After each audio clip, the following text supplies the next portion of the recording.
పరమేశ్వర స్వరూపులైన అందరికీ నమస్కారం. పూజ చేసేటప్పుడు భగవంతుడికి నివేదన ఎలా చేయాలి, ఏ విధంగా చేయాలి అనే దాన్ని వివరిస్తున్నాను.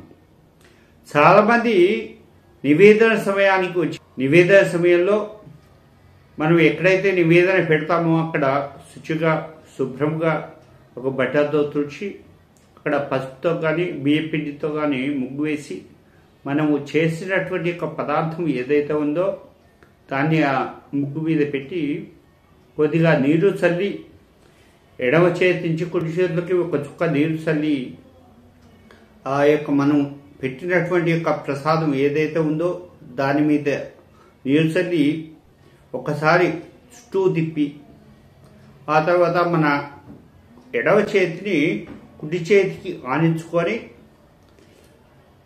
ఒక చిన్న మంత్రం చెప్పుకుంటూ ఓం ప్రాణాయ స్వాహ, ఓం బాణాయ స్వాహ, ఓం వ్యానాయ స్వాహ, ఓం ఉదానాయ స్వాహ, ఓం బ్రహ్మణే స్వాహ, మధ్యే మధ్యే ఉదకపానీయం సమర్పయామి అని ఆ కలశంలో చేతి కలశంలో ఉన్నటువంటి ఒక నీరుని తీసుకొని ఆ స్వామివారి యొక్క పాదాల దగ్గర చూపించి పళ్ళెంలో వదిలిపెట్టాలి.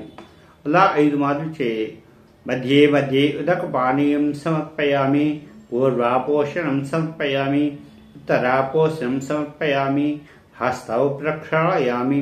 అంటే మనం భోజనం చేసిన తర్వాత ఆ స్వామివారికి కూడా భోజనం అంతా అయిన తర్వాత కాళ్ళు మనం కాళ్ళు ఎలా అయితే కడుక్కుంటామో, మనం చేతులు ఎలా అయితే కడుక్కుంటామో, మనము నీరు ఎలా అయితే తాగుతామో ఆ నివేదన పెట్టిన తర్వాత మనం స్వామివారికి ఉదక పానీయం సమర్పయామి అని చెప్పుకుంటూ ఆ ఉద్ధరణితో నీళ్లు తీసుకొని ఆ ప్లేట్లో వదిలిపెట్టాల్సి ఉంటుంది. ఇది నివేదన చేసేటువంటి యొక్క పద్ధతి.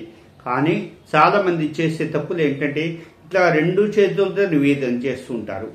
ఇలా 2 చేతులతో నివేదన చేస్తున్నారు. అది ఎంత ఫాస్ట్గా చేస్తారంటే ఏమాత్రం గ్యాప్ ఇవ్వకుండా ఏదో హడావుడి మునిగిపోయినట్టు ఇలా ఇలా ఇలా ఇలా చేస్తుంటారు. కానీ అది చాలా తప్పు. నామాపరాధాలు సేవాపరాధాలు అనేవి ఉంటాయి. మనం ఏ విషయమైనా కూడా తెలుసుకొని చేయాల్సి ఉంటుంది. కాబట్టి ఇలా కాకుండా నిదానంగా మనము భోజనం ఎంతసేపు చేస్తాము మినిమం అంతసేపు భగవంతుడికి నివేదన చేసి నిదానంగా ఆ స్వాహకారాలు చెప్పి మనము భగవంతుడికి అర్పించాల్సి ఉంటుంది. ఆ తర్వాత కొంత సమయము ఒక 3 నిమిషాలు 5 నిమిషాలు ఆ యొక్క పదార్థం కొంతమంది వెంటనే తీసేస్తుంటారు. అట్లా పెట్టడమే వెంటనే తీసేస్తుంటారు. అది చాలా దోషము. కాబట్టి ఇదందరూ గమనించగలరని ప్రార్థన. శుభం భూయాత్.